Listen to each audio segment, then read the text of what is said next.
ملزم کو جن کے اوپر الزام لگا ہے تو پھر وہ سائبر بلینگ کیوں کریں گے؟ پھر یہ بھی کہا گیا کہ ہمارے پاس گاڑی کی خرید و فروخت کے ڈاکومنٹس ہیں. ساتھ ساتھ یہ بھی کہا گیا کہ تقریباً 15 کروڑ، انہوں نے 5 سے 6 کروڑ کہا، اور کہا کہ اس سے 3 گنا تک پیسے جو ہے وہ مومنہ اقبال ثاقب چدر سے حاصل کر چکی ہیں، جس کا مطلب ہے 15 سے 18 کروڑ. ان کا کہنا یہ ہے کہ 15 سے 18 کروڑ کے تحائف، فوائد اور مالی سپورٹ مومنہ اقبال جو ہیں وہ ثاقب چدر سے حاصل کر چکی ہیں. پھر انہوں نے یہ کہا کہ ثاقب، ایک خاتون نے ان سے یہ سوال کیا کہ ثاقب چدر انہیں اتنا پیسہ کیوں دے رہے تھے. اس کے جواب میں انہوں نے کہا کہ آپ جائیے اور اس خاتون سے خود پوچھ کے آئیے کہ وہ بدلے میں، اگر وہ 18 کروڑ کے بینیفٹ لے رہی تھی تو بدلے میں ایسی کیا چیز وہ ثاقب چدر کو دے رہی تھی. اب وہ اس جملے سے کیا اخذ کرنا چاہتے ہیں یا آپ کو کیا سمجھانا چاہتے ہیں، یہ بھی میں آپ پہ چھوڑتا ہوں. اگر کسی شخص کو 2023 میں رشتہ کے انکار پر 2022-23 میں رشتے کے انکار پر جو ہے وہ جب کر دیا، تو اس کے بعد جس کے ساتھ میرا رشتہ ہونا تھا اس کو کیا ضرورت تھی میرے سے ٹینز آف ملین روپیز کی جو سا چیزیں لینے کا، کیا ضرورت پیش آئی ہے جب میرا اس کے ساتھ رشتے کا انکار ہو گیا. اور انکار کی وجہ بھی میں آپ کو بتا دیتا ہوں. ان کے ساتھ جو انہوں نے حقائق چھپائے تھے کہ اس سے پہلے بھی وہ ایک رشتہ ازدواج میں منسلک رہی تھیں جس کو انہوں نے چھپائی رکھا، جو کہ بدقسمتی سے ان کا جو پریویس جو ریلیشن شپ تھا، لیگل ریلیشن شپ جو ان کا پریویس ویڈنگ تھی، انفارچونیٹلی شاید وہ سسٹین نہیں کر سکی. وہ آئی ہوپ کہ پوچھا ہوگا درخواست گزار سے کہ انہوں نے جو نہ ختم ہونے والے ان اینڈنگ قسم کے جو فائنینشیل بینیفٹس لیے ہیں، آپ نے پلیز ان سے یہ سوال میری بہن پوچھنا تھا کہ وہ کیا ایسے بینیفٹس جو ہیں وہ ان کو دے رہی تھیں جس کے عوض جو ہے وہ ان سے 1 کروڑ نہیں، 2 کروڑ نہیں، 4-5 کروڑ نہیں، بلکہ اس سے دگنا یا تگنی رقمیں وصول کر رہی تھیں. رضوان جلال صاحب نے لکھا ہے، وہ کہتے ہیں کہ مبینہ طور پر اطلاعات ہیں کہ اداکارہ مومنہ اقبال اور ثاقب چدر دونوں اکٹھے سفر کرتے رہے. مہنگے تحائف، گاڑی، مہنگی گھڑیاں جس میں رولیکس کی گھڑی بھی شامل ہے، وکٹوریاز سیکرٹ سے شاپنگ اور کرائے پر گھر بھی شامل ہے. ثاقب چدر اور مومنہ اقبال شادی کرنا چاہتے تھے اور اس دوران ثاقب چدر کی بیوی کو پتہ چل گیا. انہوں نے مبینہ طور پر مومنہ کو فون کیا اور وارننگ دی کہ میرے شوہر سے پیچھے ہٹ جاؤ، یہاں سے معاملہ بگڑتا ہے. اور پھر طول پکڑتا ہے تو نوبت یہاں تک پہنچ گئی کہ دونوں آج NCCIA میں پیش ہو گئے. آج مومنہ اقبال بھی پیش ہوئیں، انہوں نے بھی اپنے بیانات قلم بند کروائے، اور کچھ صحافی بھی یہ کلیم کر رہے ہیں کہ ان کی منگنی بھی ہو گئی تھی 2021 میں، اور اس کے بعد یہ سارا معاملہ خراب ہوا. اور اب سے شاید 8-10 دن کے بعد مومنہ اقبال کی شادی ہو رہی ہے. جن سے ان کی شادی ہو رہی، کہا جا رہا ہے شاید وہ بیرون ملک مقیم ہوتے ہیں. شادی لاہور میں ہونے والی ہے، اور ثاقب چدر پر الزامات یہ ہیں کہ انہوں نے کہا کہ وہ یہ شادی نہیں ہونے دیں گے اور قتل کر دیں گے جو ہونے والے شوہر ہیں ان کو. اور وہ الزام لگا رہے ہیں کہ نہیں، جو مومنہ اقبال کے ہونے والے شوہر ہیں وہ ثاقب چدر کو قتل کرنے کے جو ہیں وہ دھمکیاں دے رہے ہیں. مومنہ اقبال کی طرف سے یہ کہا جا رہا ہے کہ کیونکہ ان کی وکیل نے بھی آج بات چیت کی، ویسے کیونکہ ایک طرف جو میاں علی اشفاق ہیں جن کے بارے میں نے آپ کو کہا کہ تاثر ہے کہ وہ ISI کے بہت ہی قریبی وکیل ہیں، تو دوسری طرف وکیل صاحبہ جو تھیں وہ وکالت میں اچھی ہوں گی، لیکن میڈیا میں ان کی پرفارمنس مومنہ اقبال صاحبہ کے لیے ضروری ہے کہ اگر وہ اپنا پوائنٹ آف ویو دینا چاہتی ہیں تو کچھ تھوڑی ایسی وکیل صاحبہ یا صاحب کو انگیج کریں جو میڈیا ہینڈلنگ کر سکیں، کیمرے کی آنکھوں میں دیکھ کر بات کر سکیں. آج وہ بیچاری لاسٹ تھیں جو وکیل صاحبہ تھیں، شاید وہ میڈیا کو پہلی دفعہ فیس کر رہی تھیں. She was not coherent. میں نے ان کی میڈیا ٹاک سنی، وہ کوئی بات اصل میں تو وہ صرف قانونی بات کہنا چاہتی تھیں، اور کہنا چاہتی تھیں کہ ہم کوئی الزام نہیں لگانا چاہتے، ہم اس مقدمے کو قانونی اینگل میں لڑنا چاہتے ہیں، ہمارا مقصد کسی کو ڈیفیم کرنا نہیں ہے، ہمارا مقصد اپنے کلائنٹ کے لیے صرف اور صرف سیکیورٹی لینا ہے اور اپنے کلائنٹ کو اس ساری جو بے وجہ کی انہیں تکلیف ہو رہی اس سے بچانا ہے. اور ہم ثاقب چدر کے خلاف بھی کوئی بہت زیادہ ایکشن نہیں لینا چاہتے، ہم صرف اپنے آپ کو سیکیور کرنا چاہتے ہیں، جو مجھے سمجھ آئی. لیکن وہ بالکل حواس باختہ تھیں ان کی وکیل جو تھیں. ان کے ساتھ ایک مرد وکیل بھی تھے، وہ ذرا تھوڑے کوہیرنٹ تھے، لیکن ان کو وہ خاتون وکیل بولنے بھی نہیں دے رہی تھیں جب وہ بول رہے تھے. اور انفارچونیٹلی جو مومنہ اقبال کا پوائنٹ آف ویو تھا وہ آج بہت ہی آپ یہ کہیے کہ ان امپریسو تھا، یا آپ یہ کہیے اس میں بہت جھول تھا. اب کیونکہ وہ بھی ایک میڈیا پرسنالٹی ہیں، ثاقب چدر بھی ایک پولیٹیشن ہے، ایسے کیسز جو ہوتے ہیں وہ میڈیا وار ہوتی ہے، عدالتی وار کم ہی ہوتی ہے. وہ نیریٹو کی جنگ زیادہ ہوتی ہے، عدالتوں کے باہر اسے زیادہ لڑنا ہوتا ہے عدالت کے اندر کی نسبت. جو عدالت کے باہر لڑا جائے، عمومی طور پر ویسے تو کہا جاتا ہے کہ فیصلے عدالت کے اندر ہوتے ہیں، عدالت کے باہر کیا ہوتا ہے اس کو چھوڑ دیں، لیکن ایسے کیسز میں جو عمومی طور پر باہر ماحول بن جاتا ہے، وہ ماحول بہت سارا اثر انداز ہوتا ہے عدالت کی اندر کی کارروائی پر. تو آج جو ہم نے دیکھا، میاں علی اشفاق پوری تیاری سے آئے تھے. واضح طور پر وہ یہ بتا رہے تھے کہ 2021 سے یہ رشتہ تھا. یہ ایک ظاہر ہے وہ جس طرح کا رشتہ گرل فرینڈ بوائے فرینڈ والا رشتہ تھا، وہ اس میں واضح طور پر جنسی تعلقات کی طرف معذرت، لیکن وہ واضح طور پر کھل کے اشارے بھی کر رہے تھے. وہ مالی فوائد کی طرف بھی اشارے کر رہے تھے، تحفوں کی طرف بھی اشارے کر رہے تھے، گاڑی لے کے دینے پر بھی اشارے کر رہے تھے. اور اگر ان کی تمام باتیں درست ہیں اور اس کے ثبوت موجود ہیں تو پھر مومنہ اقبال صاحبہ کا جو کیس ہے وہ کافی حد تک ویک ہو جاتا ہے، کیونکہ پھر اس کے اندر وہ جو اخلاقی سائڈ تھی وہ ذرا تھوڑی کمزور ہو جاتی ہے. پھر یہ دو پارٹیز کا، اس کا مطلب یہ نہیں کہ وہ ہراس کر سکتے ہیں پھر بھی انہیں، لیکن کم از کم پھر مومنہ اقبال صاحبہ کو پہلے ہی اپ فرنٹ آ کر ساری چیز لوگوں کے سامنے رکھنی چاہیے تھی کہ میرا ان سے ایک ریلیشن شپ تھا جو بریک ہوا ہے، اور اب میں ان سے شادی نہیں کرنا چاہتی، میں کسی اور سے شادی کرنا چاہتی ہوں، اور یہ مجھے اس میں ہراس کر رہے ہیں. ہراسمنٹ کی تو کسی صورت اجازت نہیں ہوگی، لیکن اب کم از کم اگر مومنہ اقبال صاحبہ نے اس سارے معاملے کو ایک ایسا رنگ دیا جس میں ایسا لگا ہمیں بھی، شروع میں آپ کو بھی، کہ شاید ثاقب چدر ان کے لیے اجنبی تھے، تو اب پتہ چل رہا ہے کہ اجنبی نہیں تھے، اور ان کے وکیل نے، میاں علی اشفاق نے، کھل کر ان کے اوپر وہ الزامات لگائے ہیں، جس کے بعد اب ان کے لیے مشکل ہو گیا ہے جب تک وہ ان کے جوابات میرے خیال میں نہ دے. لیکن اگر یہ تمام الزامات درست ہیں تو ان کا کیس بھی میرے خیال میں، ویسے تو میں نے آپ کو کہا کہ ہراسمنٹ کی کہیں گنجائش نہیں ہے، لیکن خاصا پبلک اوپینین میں بھی ویک ہو جائے گا اور عدالت کے اندر بھی ویک ہو جائے گا. ایک classical case of counter blaster.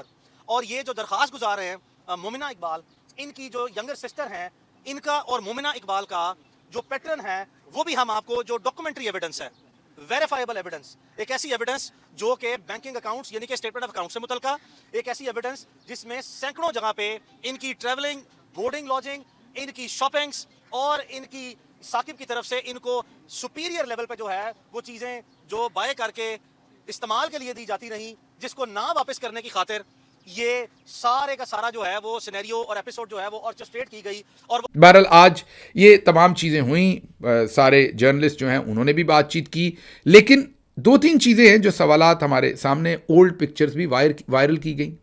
Saqib چدر اور مومنہ اقبال کی ایک تصویر، وہ غالباً کسی ہوٹل یا کسی ہاسپٹل، یہ نہیں سمجھ آ رہی کون سی جگہ ہے، جو میں نے دیکھی وہ بھی وائرل کی گئی. اور بھی لوگ کہہ رہے ہیں کہ ان کی کوئی پرسنل پکچرز ہیں. لگ رہا ہے کہ شاید ثاقب چدر اب یہ سارا مواد جرنلسٹوں کو بھی دے رہے ہیں اور اسے وائرل بھی کر رہے ہیں. عظمہ بخاری صاحبہ نے اس بارے میں کہا کہ مومنہ اقبال والا معاملہ کافی حساس ہے، اس لیے سوچ سمجھ کر بولنا چاہیے. ایک جانب ایم پی ہے تو دوسری جانب خاتون کی عزت بچانا ہماری اولین ترجیح ہے، مگر میں یہی کہوں گی کہ ہر تصویر کے دو رخ ہوتے ہیں. عظمہ بخاری صاحبہ نے بھی کھل کے یہاں پر مومنہ اقبال صاحبہ کو وہی باتیں جو علی اشفاق کر رہے ہیں انہی کو انڈورس کیا کہ اس تصویر کے دو رخ ہیں، ایسا نہیں ہے کہ صرف ثاقب چدر جو ہے وہ ہراسمنٹ کر رہے ہیں. تو اسی لیے اب جو ساری صورتحال بنی ہے وہاں پر، پرانی تصاویر اور تمام جو کلیم ہیں، ابھی ان کی بیگم بھی سامنے آئیں گی، سمیرہ خان، وہ بھی اپنا ورژن دیں گی. ابھی تک مومنہ اقبال صاحبہ جو ہیں انہوں نے بھی کھل کر میڈیا سے بات چیت نہیں کی، اپنا پوائنٹ آف ویو نہیں دیا، اور میرا خیال ہے اب انہیں دینا پڑے گا. دینا وہ نہیں چاہیں گی، لیکن پریشر اتنا ماؤنٹ ہو جائے گا کہ آنے والے دنوں میں انہیں میڈیا میں مزید کھل کے بات کرنا پڑے گی، کیونکہ اب یہ پنڈوراز باکس جو ہے وہ کھل گیا ہے. ثاقب چدر صاحب کے بارے میں جو وجہ شہرت گردے بیچنے کا جو کیس تھا اور گردوں کا سارا معاملہ تھا جس میں وہ گرفتار بھی ہوئے تھے، سب کچھ ہوا تھا، اور انہوں نے اقبال جرم بھی گردے بیچنے کا ٹیلی ویژن کی سکرین پر کیا تھا. وہیں سے لوگ کہتے ہیں کہ ان کے پاس یہ سارا پیسہ آیا جو وہ اداکاراؤں کے ساتھ، اگر وہ یہ کلیم کر رہے ہیں کہ 18 کروڑ روپے انہوں نے مومنہ اقبال پر سپینڈ کر دیے، تو پھر اگلا سوال کیا ان کے وکیل سے کوئی پوچھے گا کہ کیا ان کے جو ٹیکس گوشوارے ہیں ان میں ان 18 کروڑ کا کہیں ذکر ہے؟ کیونکہ اب ان کے وکیل نے میڈیا پر یہ کہہ دیا ہے کہ 18 کروڑ روپے تک انہوں نے خرچ کیے. تو اب ان کے الیکشن کمیشن سے ضرور نکال لیں گے، ہماری ٹیم بھی کوشش کرے گی، اور وہاں موجود جو گراؤنڈ کے اوپر رپورٹرز ہوں گے وہ بھی کوشش کریں گے، ظاہر ہے کوئی نہ کوئی تو نکالے گا. ان کے جو گوشوارے انہوں نے الیکشن کمیشن کو جمع کروائے ہیں اس سے دیکھنا پڑے گا کہ کیا